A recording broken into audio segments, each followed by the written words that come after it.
Well, Haggai is the third book from the last of the Old Testament. So if you have trouble finding it, find Matthew and start turning back.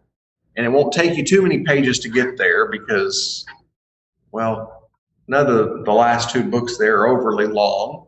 Haggai itself you could possibly miss if you weren't too careful. But as we kind of get into the book of Haggai, I'm going to say that in reading it, it was very reminiscent of the book of Malachi. You're going to see some similar messages, some similar themes that are going to come up in Haggai. But it's a quite enjoyable book. And so it's something that if you took the time to read it, it wouldn't take you too long to read. I also encourage, Roger got me onto these things here. Bible Project. Is that supposed to be a Bible Project? Go to BibleProject.org. And they got videos, and it's it was a 5-minute video. I thought about playing it and just letting that be class because he does such a good job in the little video. But his video wasn't long enough, so we'll go ahead with our time together. But I might encourage you if you're interested in that. It's a great little study. As we start with the book of Haggai, I'm going to start with just some very cursory information. I want us to go through, basically what I want to start with is just some very brief info. I want us to go from the historical context so that we can begin to grasp what's going on and what has brought Haggai to the point where he is at. And then I want us to spend a few moments going through the 4 major divisions of the book. And after we conclude the 4 major divisions, I'll have one main application for us to take away. Okay, that's kind of my outline for today. I believe we can do it. First off, we're going to go with just kind of who is Haggai and what do we know about the guy? The answer is nothing. We know very little about Haggai. We can find some additional references. We know the time period that he's writing in. He is writing primarily to the 520 BC. That's the date we're going to give it, based upon the dating that he gives. In the second year, this is chapter 1, verse 1, in the second year of Darius the king, the 6th month, on the first day of the month. Now, this is probably in the August time period of the month. So the whole writing of the book happens between really August and December, based upon their schedule, their calendar. The name Haggai itself, as far as a man goes, it is related to the feasts. So it's kind of like a celebration of a feast, as far as the way we would try to understand his name. And so for the people who've tried to figure out, well, what does that mean? Really the best that we can come to, or the best that most people realize or think of is, well, in some way, his name is a celebration of who God is. Like a good feast would be. The feasts of the Old Testament were designed to be a time of celebration for who God is. They were designed to acknowledge the gifts that God has given. So in let's say the feasts of tents, of tabernacles, there's going to be an acknowledgement of the blessings of God in every feast. And so there's some belief that maybe Haggai himself, as far as the naming goes, is built upon the idea of this celebration of who God is, the celebration of the way that God has provided for his people. But beyond some speculation, we don't know anything about him. We don't have a genealogy. As a matter of fact, even in the book of Ezra is where you're going to see it's Ezra chapter 5, where we have a reference to Haggai. Ezra 5:1, and I think it's 6:15. I think it's 6:15. I don't have the 6th one offhand. It is somewhere in chapter 6. But in Ezra chapter 5 and verse 1, now the prophets Haggai and Zechariah, the son of Edu, prophesied to the Jews who were in Judah and Jerusalem in the name of God of Israel, who was over them. And so, yet again, and somewhere in Ezra chapter 6, there's a similar reference. 6:14. 6:14. I was so close. What did I say, 15? I said 13. Yeah. Whatever I said. It's 14, though. The elder of the Jews, this is Ezra 6:14, built and prospered through the prophesying of Haggai, the prophet, and Zechariah, the son of Edu. They finished building by decree of God of Israel, by the decree of Cyrus and Darius and Artaxerxes, king of Persia. So what you're picking up, at least in the Ezra reference, is that Haggai is writing in a time period when the second temple is being constructed. That's kind of, like I said, we're really dealing at 520. The second temple was estimated to be completed at 515 March, of 515 BC. And so that's kind of the time period we're dealing with. I tell you a little bit about Haggai as far as what we know, but that's pretty much the extent of it. Some folks would question if Haggai was an individual who had been off in Babylon, if he was maybe an older gentleman who had gone off and been in Babylonian captivity. In my opinion, the evidence that maybe he was somewhat younger and maybe didn't or was not a part of the captivity is actually pretty strong as well. And what that basically means is that there were Jews who were taken when they destroyed the temple in 586 BC. Nebuchadnezzar came in. Remember that guy? Nebuchadnezzar came in and destroyed the temple in 586, 587 BC. Just leveled Jerusalem. And he took folks with him, but some folks were left behind. There are folks who think that Haggai was taken and that he has come back, because the message in Haggai is this second temple message. It's this idea of God wants us to rebuild the temple so that we can basically reclaim the glory of God. And as great of a message as that is, the reality that Haggai has no genealogy, we know nothing about where he came from, lends itself to that maybe he was one of the people who was left behind. Again, we don't know. We're not told. And so ultimately, we're just speculating about some guy who we have no knowledge of.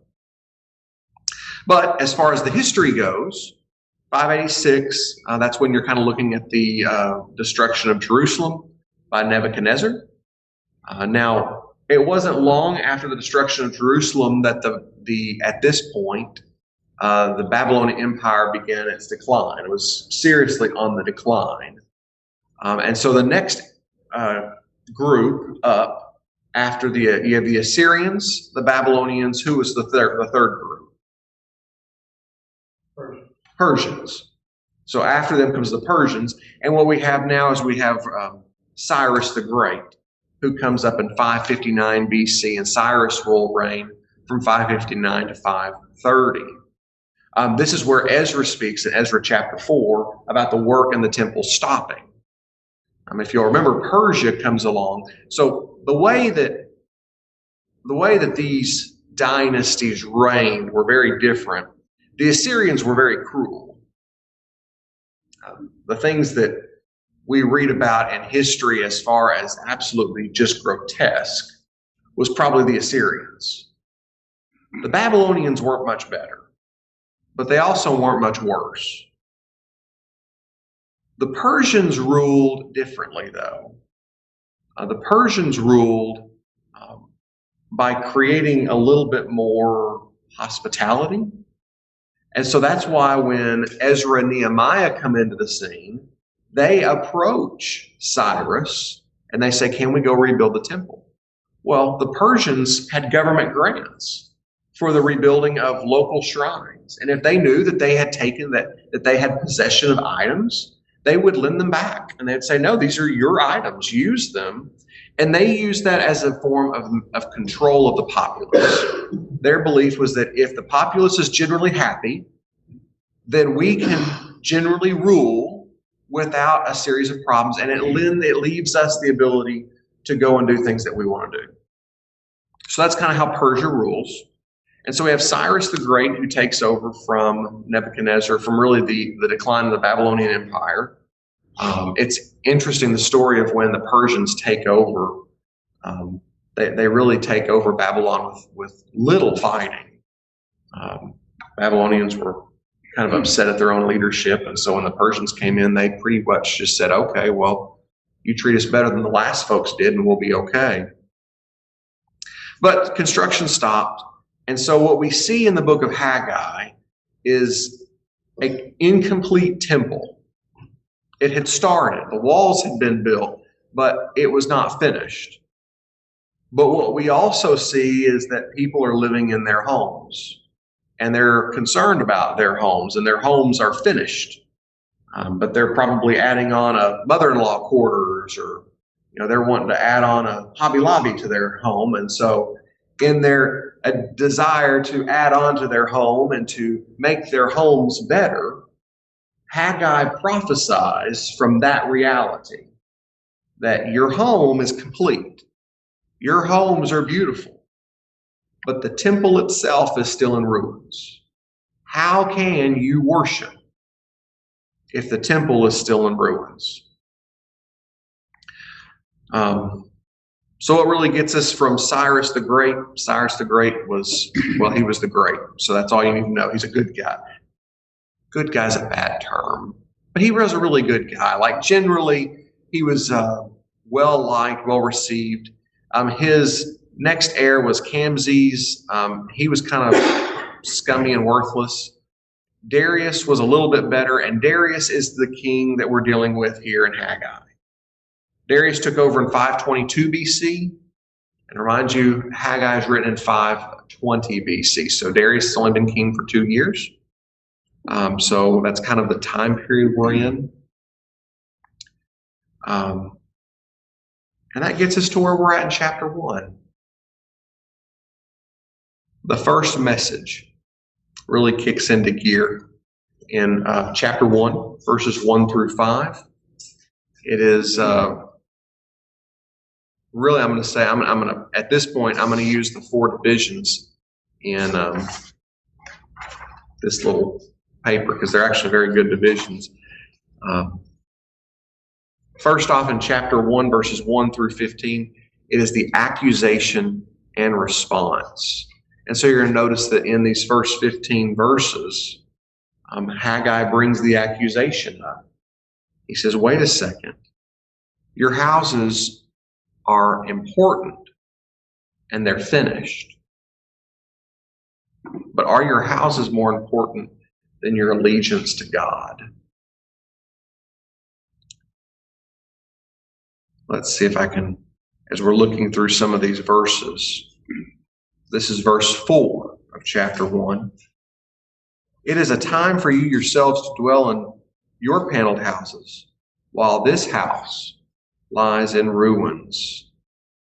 Now therefore, thus says the Lord of hosts, consider your ways. You've sown much and you've harvested much. Pay attention to the message here. Oh, I'm sorry, verse 6. You have sown much and harvested little. You eat, but you never have enough. You drink, but you never have your fill. You clothe yourself, but no one is warm, and he who earns wages does so to put them in a bag with holes. What do you perceive as the message of the accusation being?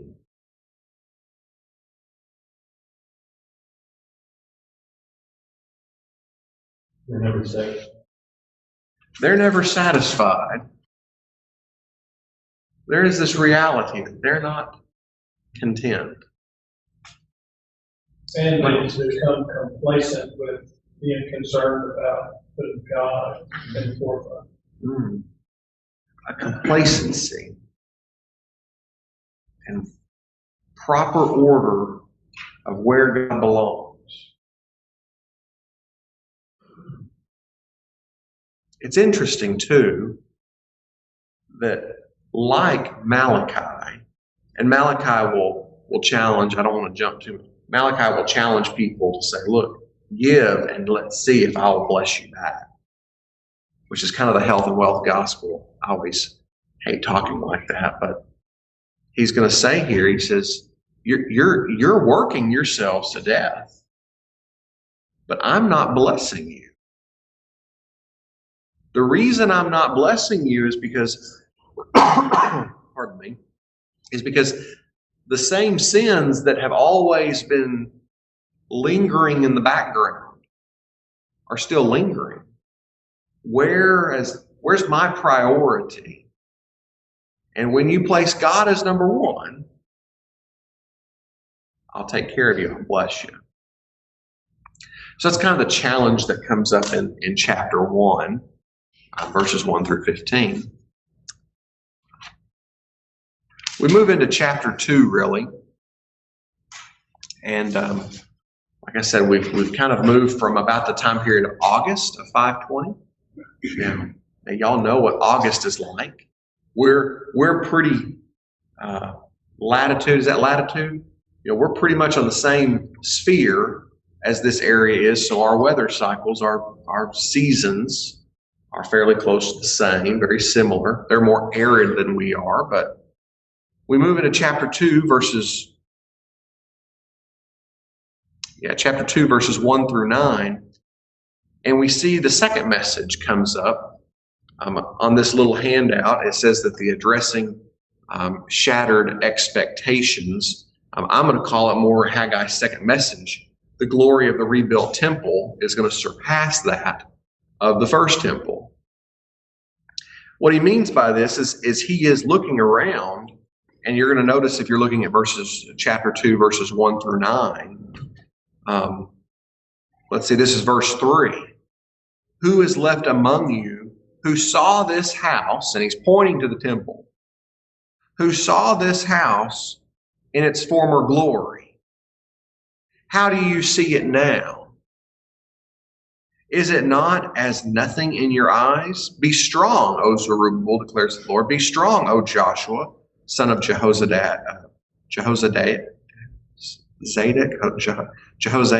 however you say that.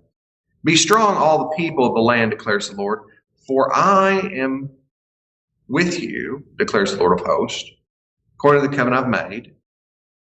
And then verse 6, I was looking for that one. Yet once more, in a little while, I will shake the heavens and the earth and the sea and the dry land. I will shake all the nations so that the treasures of all the nations shall come in, and I will fill this house with glory, says the Lord of hosts. So what Haggai is doing is he's standing out front of the temple, and he's looking at a place that's still in horrible disrepair. They are no doubt practicing in some way their religion. They are sacrificing. They're doing their obligation, but it is still in disrepair. And Haggai is going to point back to him and he's going to say, do you remember when this place was awesome? It's kind of like looking down at God rest Mr. Gaddy's pizza place down here. Y'all know Mr. Gaddy's? I'm sure at some point Mr. Gaddy's was a gym. It was awesome. I've never been to Mr. Gaddy's. Ashley. Rubber cars inside. What? They had a full pizza bar. Warm See? food. I don't know. Does anyone remember the days when Mr. Gaddy's was just the place to go? Well, Mr. Gaddy's has shut down. It's now going to become Sky Zone. But I want to use that as the illustration. Because what he's doing is he's standing out front of Mr. Gaddy's and he's saying, look at this place and look and think about, some of you remember when it used to be so incredible to go to. And that's what he's doing to the temple. He's saying, some of you remember when this place when it was shining. And by the way, the second temple was not to the same scale or grandeur of Solomon's temple. Solomon spared no expense. The Persians were generous, but they weren't that generous. And so when the Persians funded the second building, it wasn't the same scale. How do you think some of the Jews standing around looking at the temple felt before Haggai spoke? Shame. We know what it used to look like, and it doesn't look that way. Shame. Maybe even anger. Like, hey, we've been taken over, we survived this, we've been going the lives. Here we are worshiping, and you're upset. Maybe there was a sense of anger. Maybe there was this, God, why aren't you taking care of this? I don't know. We can only speculate. But I can know this. Haggai prophesied, because he says that exactly. He says, look at this place. He says, you're living in your paneled houses while this place is in disrepair. We've got to fix that. That's chapter 1. But chapter 2, he comes along and God says, I'm going to shake the heavens again. I'm going to shake every nation around. And the last time God did that, what happened to resources? They came flooding in. Think when they left Egypt. When the Israelites left Egypt, God shook Egypt. And they left with a whole bunch of money. They left with all the stuff they needed. When when David began preparing the temple for construction, and Solomon finally got the opportunity to build it, what happened when it came to resources? They were coming from everywhere. They had so much stuff coming in. That's how they built it to the grandeur that it was. And so God is saying, he says, look, trust me. Trust me. And I will make that happen again. The third message comes up in chapter 2, verses 10 through 19. In the little Bible Project handbook, it says it's a call to covenant faithfulness. The way I kind of outlined it myself was, I said, really, when you disobey God, it creates problems, which is just the opposite of the call to covenant faithfulness. He says that on the 24th day of the 9th month, the 2nd year of Darius. So you know, we've moved from August to now we're probably November-ish, late October, November-ish. And he has this conversation with the priest. You'll notice in verses 12 and 13, he begins to ask, he says, you know, if someone is unholy and does this, is that object unholy? If they touch this, do they become unholy? How's holiness? And the point is not a discussion on holiness about material objects. The point is, are you as a people of God holy? It's not about if a person's touched a dead object or if a person, you know, if the object itself is, it's, are you as a people of God holy? And that's referencing back to the thought of, where is God at in your life? You live in your finished home. Is the temple in its unfinished state? Are you really making it the priority? That all kind of pushes us back into the Ezra passage, Ezra chapters 5 through chapter 6. Because in chapters 5 and 6, we see then the completion of the temple. That was the chapter 6 reference, is the realization that the temple has been completed. And there's this great celebration that the temple, even in its inferior state to Solomon's temple, is finally complete.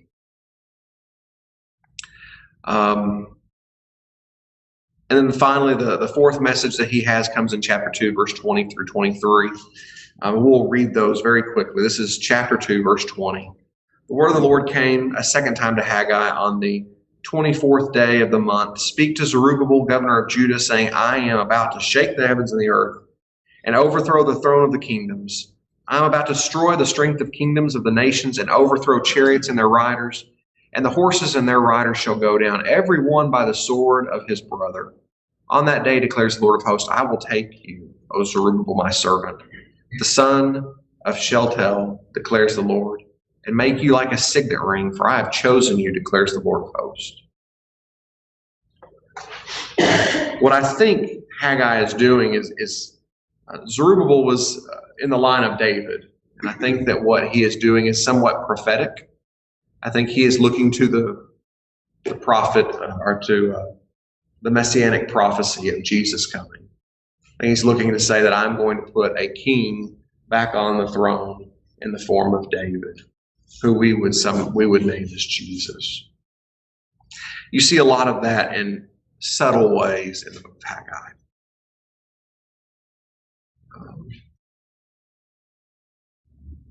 2 points, and then I'll be a question, then a point, and then I'll be done.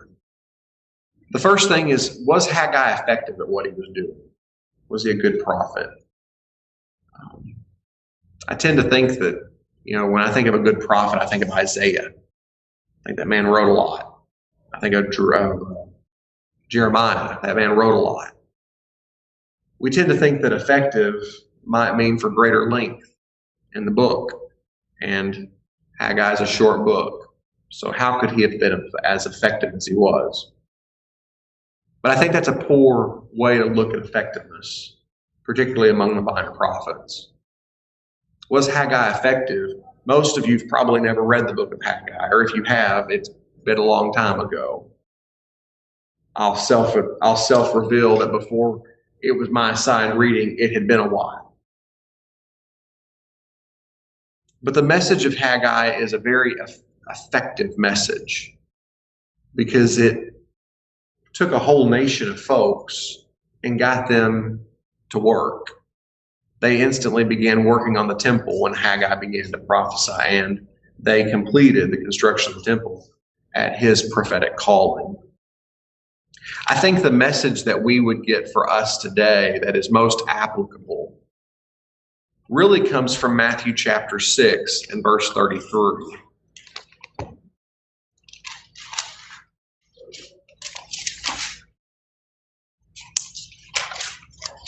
Not that Jesus is quoting Haggai, which, by the way, Haggai is quoted in Hebrews chapter 10. I think it's 10:26, but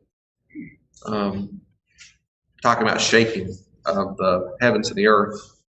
But in Matthew chapter 6, verse 33, Jesus says, "But seek first the kingdom of God and his righteousness, and all of these things will be added unto you." I think that's the message that's most applicable for us from the book of Haggai. The reason I feel that way is the disciples in Jesus' day no doubt shared a concern for the basic needs. Jesus himself did not have a home to live in, as he himself claimed. I trust the disciples were in the same way. And so the need for clothing, food, shelter were daily concerns for them. But even in the midst of daily concerns, Jesus' comment is still true. Don't worry about the things of this life. Worry about the things of the spiritual first. It seems that every generation of folks, from as far back as the beginning of time, has to learn that reality, that we don't need to be concerned about the things of this world. If we take care of the things of the spiritual world, things of this world will be taken care of. That's why the plants are taken care of in a way, the grass is taken care of in a way, the birds are taken care of in a way. In fact, I think oftentimes I and we can become preoccupied with taking care of ourselves physically. Haggai is a message. It's a prophetic message that God will pull back his blessings from us in a time that we're not focused on him. But in the times that we focus on him, the blessings will come pouring in a way that we can't even imagine. Any final comments? I thought in my head, I was thinking, God never commanded David to build a temple in his heart. He said those very words, "Watch not in this immaculate house of God doesn't have a place to dwell." It was on his heart to build a place. He didn't get to do it, but his son did.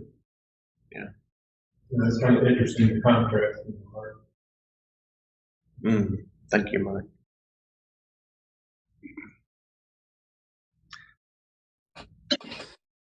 It might be interesting to note that this second temple, about verses 8 and 9 of chapter 2, about its greater glory. This is the temple that Herod remodeled, but this is the temple that Christ, when he was on earth, walked in and taught in. So that could be its greater splendor. And it's the same temple that Jesus too will say, I'm going to tear down and rebuild. Yes. Thank you, Craig. Physically, the temple was not as elaborate as the first temple. But when Jesus acquired of it, its scripture was greater than the physical temple. Thank you so much for your attention. We'll go ahead and dismiss now for our worship.